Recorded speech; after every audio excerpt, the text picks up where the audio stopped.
Putain, ça y est, on a tourné notre film.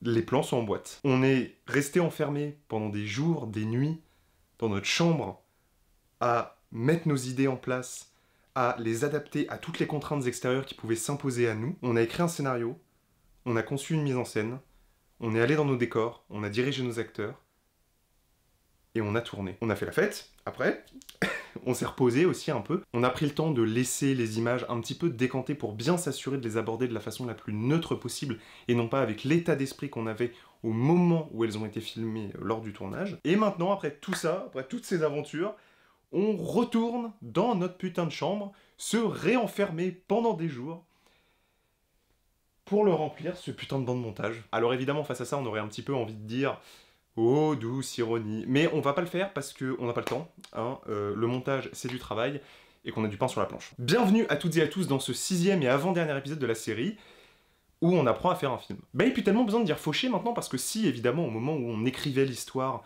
il fallait que l'on prenne en compte les contraintes de budget qui s'imposaient à nous, au moment où l'on concevait notre mise en scène, et où on tournait même directement dans nos décors avec nos comédiens amateurs, bah, au moment du montage, purement du montage, le fait d'avoir de l'argent ou de ne pas en avoir, ça va pas tellement changer la philosophie avec laquelle on va aborder la chose. Alors évidemment, j'ai conscience que quand on a un budget énorme alloué à son film, on a une putain de machine avec une super configuration, et on a un putain de logiciel très cher, avec plein d'effets très chers. Mais, comme Hollywood nous l'a prouvé tout au long de sa très longue histoire, le fait d'avoir des outils de création très chers ne rend pas la création plus pertinente pour autant. Et l'idée que je vais essayer de défendre dans cette vidéo, c'est que on peut faire un putain de bon montage sur un logiciel de merde. Mais pour ça, il faut qu'on parle dans un premier temps dans cette vidéo de qu'est-ce que c'est que le montage en tant que tel, et qu'on en arrive dans un deuxième temps à la question suivante, qu'est-ce que c'est qu'un bon montage? Et je me rends compte que j'ai oublié de faire le disclaimer classique de cette vidéo, et ce qui serait un peu dommage parce que c'est quand même le running gag de comment faire un film fauché.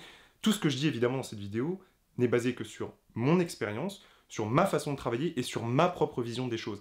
Et les conseils que je donne, la philosophie que je propose dans cette vidéo, elle ne demande qu'une chose, c'est d'être complétée par d'autres expériences, d'autres conseils et d'autres philosophies dans les commentaires. Alors merci à vous tous d'être là pour ce 6e et donc avant-dernier épisode d'une série qui touche bientôt à sa fin, comme toutes les bonnes choses. Comment faire un film fauché, épisode 6, le montage. Mais pour le coup, avant de rentrer dans le vif du sujet, et parce que putain on a du taf, hein, c'est très long, le montage, et c'est très fatigant, aussi, il faut quand même que je précise 2-3 trucs. Je ne vais volontairement pas parler dans cette vidéo de tout ce qui est quel est le meilleur logiciel de montage, quelle est la meilleure configuration d'ordinateur à avoir pour monter sur tel logiciel, etc. etc. Vous avez d'excellents tutos et forums sur internet qui vous renseigneront, mais surtout on va pas en parler parce que les logiciels de montage, bah c'est un petit peu comme une chapelle, c'est-à-dire que chacun a la sienne, chacun la défend, chacun a ses besoins auxquels un logiciel spécifique va répondre, avec une interface particulière qui lui convient, avec un fonctionnement qui convient à la configuration de son ordinateur, enfin bref, donc autant plutôt parler de philosophie du montage en général. Si vous n'avez jamais monté d'objets audiovisuels fictifs et que c'est la première fois que vous vous attaquez au montage vraiment d'un film, d'un court-métrage dans son entier, il y a une idée reçue qu'il faut immédiatement qu'on dégomme de suite et qui a beaucoup cours, notamment chez les gens qui n'ont jamais fait de montage de leur vie et qui n'ont jamais pratiqué le montage. C'est l'idée selon laquelle monter un film, c'est prendre son découpage préétabli avant le tournage, mettre tous les plans qu'on a tournés dans le même ordre que celui qu'on avait établi, d'appuyer sur Entrée et ça fait le film. Pas du tout. Genre, vraiment... pas du tout. Absolument pas même en fait. Et quand on commence à faire du montage, eh ben on va très vite se rendre compte que notre petit découpage préétabli qui nous avait permis de concevoir la prise de vue, des scènes, etc. Bah c'est pas qu'on va le mettre à la poubelle, mais presque. Enfin il y a un peu de ça quand même. Parce que là on n'est plus du tout dans la même situation dans laquelle on était au moment où on a établi ce découpage. Au moment où tu établis un découpage, donc avant de tourner quoi que ce soit, tu es dans la prospective. T'es dans l'imaginaire. Tout est possible en fait, il n'y a pas de contrainte. Rien n'existe. Alors que maintenant qu'on est devant notre banc de montage, on peut plus réfléchir comme ça. Pour la bonne et simple raison que, bah, on a du concret. On a de la matière à partir de laquelle il faut travailler. On a des images devant nous. Et donc notre travail, ça va absolument pas être de prendre ces images et de les organiser comme ça au forceps, à suivre un rythme et un découpage qu'on a préétabli avant même de tourner quoi que ce soit. Pourquoi? Parce que ces images qu'on a tournées, par la façon dont le comédien a interprété, par le mouvement que le caméraman a fait, par l'atmosphère générale qui se dégage de la scène, ben, ces images, elles sont pas passe-partout. Ces images, elles portent en elles une dynamique, elles portent en elles une intention. Selon moi, la base du travail de montage, c'est de prendre conscience que ce que j'ai tourné, entre guillemets, a une âme. Avec des gros guillemets, mais c'est un peu ça l'idée. C'est-à-dire que la scène, le plan a une âme, a une identité, a une dynamique, a quelque chose que je ne dois pas dénaturer, mais que je dois marier harmonieusement avec le reste. Et c'est pour ça que la façon dont personnellement je monte et que j'ai de considérer ce que c'est que le montage, c'est de travailler à la recherche d'un tempo. On va utiliser une grosse métaphore filée avec la musique au cours de cette vidéo, tout simplement parce que, selon moi, le montage, c'est exactement la même chose que composer un morceau. Vous avez des plans qui sont des notes, et les notes de musique, elles ont une tonalité qui est différente. Elles produisent pas la même émotion, elles produisent pas le même effet. Et le travail du montage, c'est d'organiser l'harmonie entre ces notes pour trouver une mélodie. Le montage, c'est un travail de recherche d'un rythme, d'un tempo, qui fait coexister le tempo entre deux plans, le tempo d'une scène par rapport à la scène d'après et à celle qui vient avant, et enfin le tempo général du film. C'est une affaire de rythme. Le montage est une affaire de rythme. Il faut qu'on s'interroge en permanence sur est-ce que là on est bien? Est-ce que là il se passe quelque chose? Est-ce que le fait d'agencer mes plans de cette façon-là crée du sens? Et donc très logiquement, concevoir un montage, c'est sans arrêt s'interroger sur est-ce que je fais la coupe à 1 minute pile ou à 1 minute 05? Qu'est-ce qui est le plus naturel? Qu'est-ce qui est le plus cohérent? Qu'est-ce qui est le plus signifiant par rapport à ce que j'ai envie de dire? Qu'est-ce qui est le plus logique par rapport au plan que j'ai décidé de mettre ensuite? Et en fait, on ne le sait pas à l'avance. C'est-à-dire que le découpage du tournage, c'est un document de travail préétabli. C'est pas une formule magique, le découpage. Et parfois, une décision qu'on aura prise au moment du tournage pour organiser les prises de vue ne va pas du tout marcher au moment du montage. La façon dont j'expérimente le montage, en fait, c'est un travail de recherche. C'est-à-dire que tu prends une décision, tu vois si ça marche pas, tu réessayes, tu recommences, tu vois, ok, ça paraît être la bonne décision, je prends ma décision pour le plan d'après, ah, la décision que j'ai prise après était mieux, donc du coup je vais modifier la décision que j'ai prise avant, etc. Et en fait, petit à petit, cut par cut, t'installes quelque chose, t'installes une dynamique, et petit à petit le film se construit. Et le moment le plus magique de l'étape du montage, c'est celui où, d'idée en idée, de décision en décision, vous allez petit à petit comme ça avancer dans la construction de votre film, dans l'agencement des plans, et puis à un moment donné, vous allez avoir une espèce de révélation, en tout cas personnellement c'est ce qui se passe à chaque fois que je monte un film, vous allez avoir une espèce de révélation, et vous allez vous dire, le tempo juste, le rythme qu'il faut, le rythme qui va harmoniser tous ces plans, le tempo, le battement de cœur de mon film, c'est celui-là. C'est ça, le ton juste. Et ce choix mélodique-là, peut-être que c'était pas exactement ce que vous aviez envisagé à la base, mais ce qui compte, c'est pas que ce soit ce que vous aviez imaginé à la base, c'est que ce soit la bonne décision.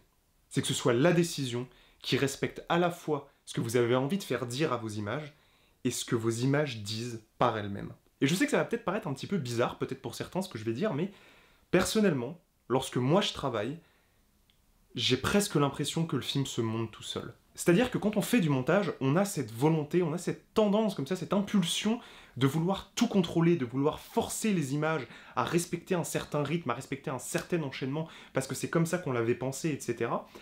Alors que le cut juste, l'enchaînement juste, ce qui permet la mélodie, qui va créer du sens, en fait ce cut-là, il s'impose pas. Il se constate. Et vraiment, parfois, on ne sait pas pourquoi est-ce que ça marche aussi bien. C'est juste la bonne décision. C'est l'enchaînement juste. C'est le bon tempo. Little trouble there. Let's pick it up at 17. Ready? 5, 6, and...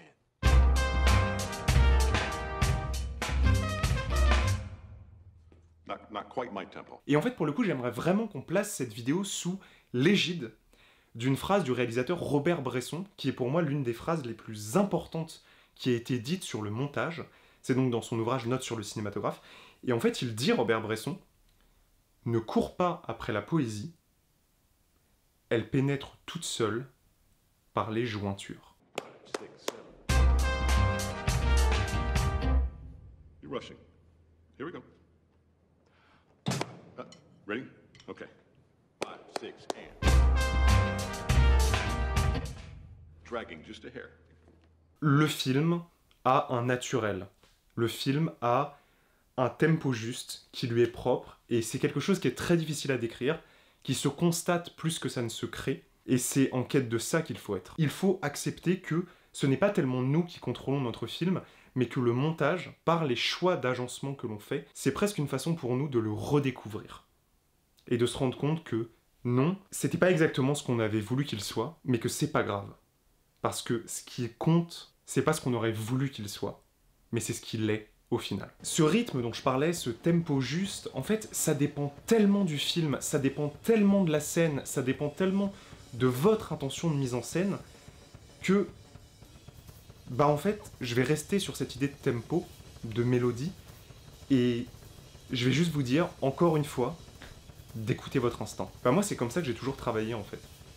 Tu le sais, c'est ton film, tu sens dans tes tripes si c'est la bonne décision ou si c'est pas la bonne décision.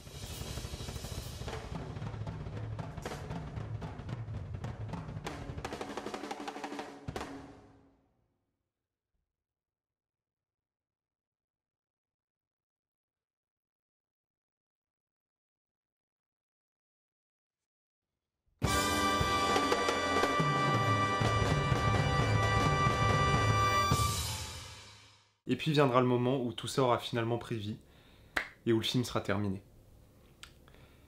Et c'est un moment qui est très bizarre à expérimenter. Parce qu'au moment où le film est terminé, déjà on ne voit plus que les défauts. Ça c'est pour commencer, ça c'est un truc que tout le monde expérimente. On ne voit plus que les défauts du film et on est obsédé par ces défauts. Et puis on commence tous à s'inventer des excuses pour se raccrocher à l'idée que non mais si, il y a encore des trucs qu'il faut modifier, c'est pas terminé, je peux encore changer ça, je peux l'améliorer, etc., etc. Faut savoir dire stop. C'est plus ou moins difficile selon les gens. Moi je sais que c'est assez difficile pour moi par exemple d'en arriver à me dire ça. Le film est terminé, là maintenant c'est fini, t'appuies sur exporter. C'est un sentiment qui est vraiment bizarre, qui est pas super évident à vivre, je trouve, et dont on parle assez peu. Parce que lorsqu'on regarde les étapes de tout ce qu'on a parcouru pour en arriver là, en fait ça fait quoi? Des mois, presque un an, en fonction de la complexité de ce que vous avez voulu faire, qu'on travaille sur ce film. Qu'on y a mis tout notre cœur, tout notre temps libre pour vraiment aboutir à quelque chose, et il faut qu'on accepte pour nous-mêmes de le donner aux autres. Il faut qu'on accepte qu'est venu le moment où ça nous appartiendra plus. C'est un moment qui émotionnellement est super intense et où on va énormément apprendre en fait sur nous-mêmes, sur notre façon de travailler et sur ce qu'est notre film en réalité, parce qu'on pense le connaître, mais qu'en réalité, on ne le connaît pas si bien que ça. Et c'est pour ça que lorsque j'ai conçu cette série de vidéos, je me suis rendu compte que je ne pouvais pas ne pas terminer sur la diffusion. Parce que c'est très fort, c'est très important pour nos films d'après, ce qui se passe à ce moment-là, et ça mérite bien un épisode final. Alors, à la semaine prochaine pour le grand final, et en attendant, il y a tous mes réseaux qui sont dans la description si vous avez envie qu'on reste en contact. Salut tout le monde.